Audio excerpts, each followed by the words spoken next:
I'd like to introduce Lucky Kaiser, folks. Now, Lucky Kaiser is the builder of this incredible machine. Now, I first saw this in about 1981, and I probably should let Lucky. Do you want me to ask you questions, or you're just going to talk? Okay, I'm going to hand over to Lucky, and he can explain all about this machine. Sounds like I'm on air. Anyway, folks, what you see here is a motorcycle that has been my passion to have the world's biggest V-twin, and I finally have got it. It's been a childhood obsession, and I was lucky to find a Merlin engine out in the scrub. Because when I was a kid, I used to see them, and I thought, I'm going to own one of them one day and make a motorbike out of it. I was only 11 years old at the time, and I never believed I could find one. And then the rest is history, but I come all the way from Queensland up in Mackay to come here for the show because I heard this is a really big show and I really wanted to come here. I went to Braidwood the other day and you folks seem to have a lot more motorcycles down this neck of the woods, so I had to come here. And it's a very big show compared to what the ones we have at home. But anyway, more about the motorbike. What you see here is the only one in the world that I know of anyway. I like to meet a man that makes another one. I want to get on the piss with him and see how long it took him, you know. And I want to pester him with a few questions like the balance and everything, because I had to hand make a crankshaft and everything. There's half a lifetime in this bike. It's just not a 5-minute job, you know. And I'm very proud of it, and I think I beat everyone in the world. The Yanks can't match it. They can't match it in Europe. And I thought to myself, well, wow, how's that for an achievement from an old redneck in the bush, you know? And we're going to start it up, and you will be impressed. And it sounds like a top fueler on heat, and it's only running on lawnmower petrol. So it's just the sheer capacity of it, and it does handle well.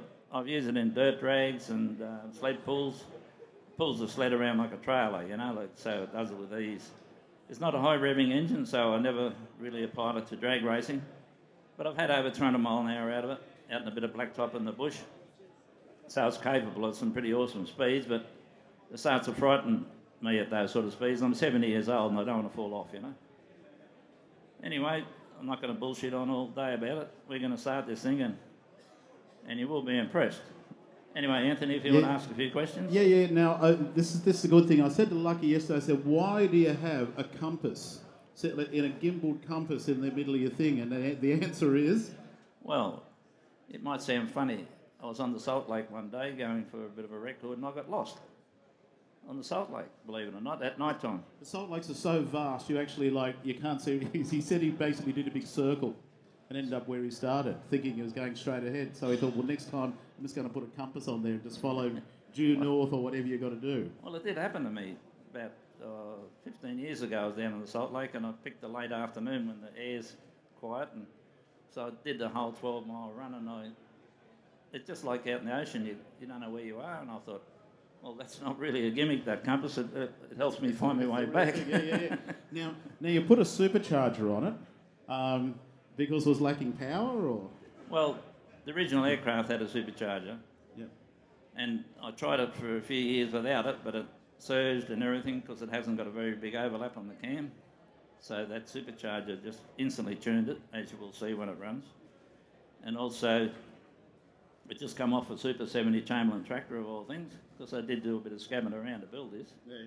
I couldn't afford all this fancy stuff, so I just got one off a tractor and just put some end plates on it, and it's really helped it a lot. And it looks the part, I guess. Looks a bit tough. So it's obviously two-cylinder V-twin. What sort of compression?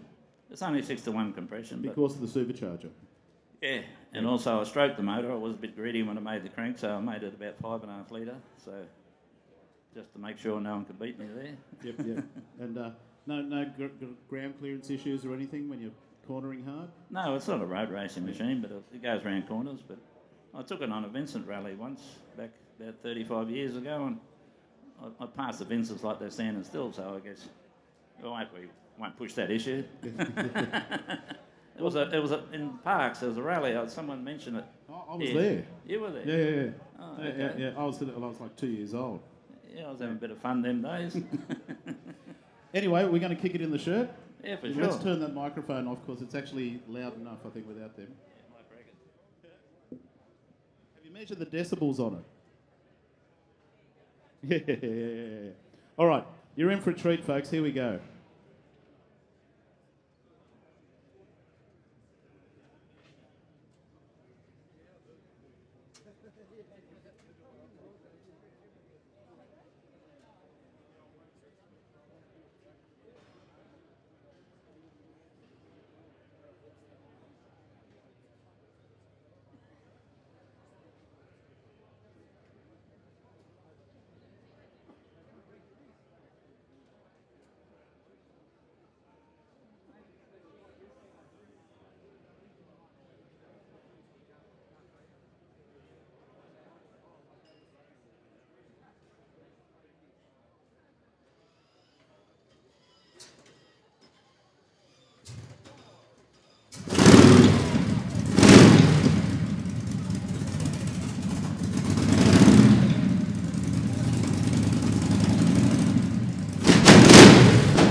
If you're going to do something really eccentric, it may as well be something like that. Good on you. Thanks so much, Lucky. Lucky's come all the way down from Mackay, isn't it?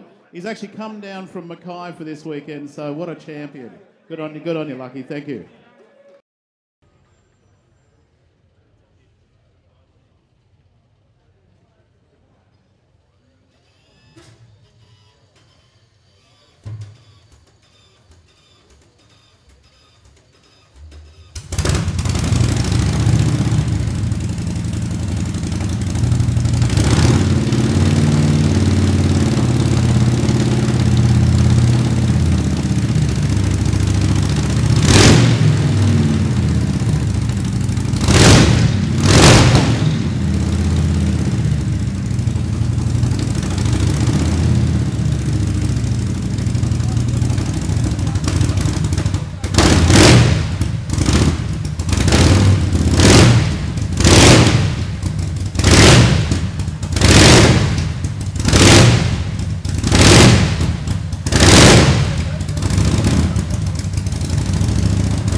Well, that's certainly certainly a machine.